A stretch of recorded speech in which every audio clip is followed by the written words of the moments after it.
Hello guys, good morning. So ituturo ko po sa inyo kung paano maglagay ng yellow basket po. Simplihan ko na lang po ito. So dito, papasok ako sa aking profile. So ito na po yung in-upload ko na video.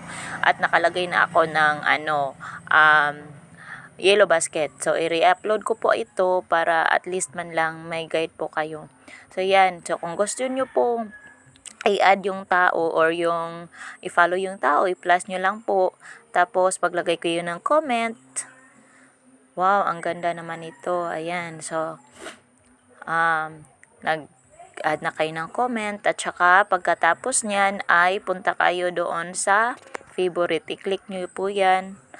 Ayan. Then, punta kayo sa 3 dots. May 3 dots yan. At tapos, punta kayo sa copy link. Copy link kayo 3 times po. 3 times.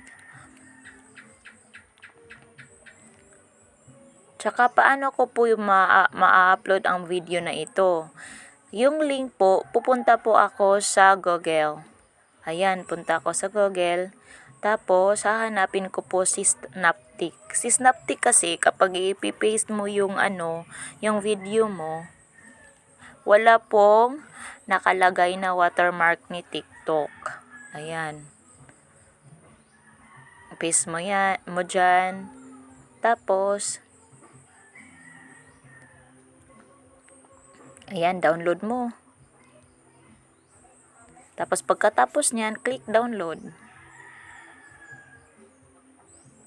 Ayan, so nagno-notify na, downloading file.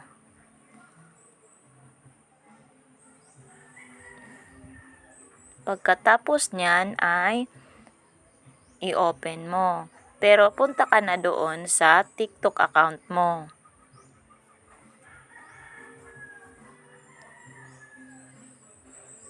Ayan, so plus, upload ka na. Ayan, so nakita yung mukha ko. Ang ganda ko pa naman. Ayan, so next ka na. So yung ginagawa ko, kapag hindi ko na-memorize yung product name, mag-add link muna ako. Diyan, so add link ako.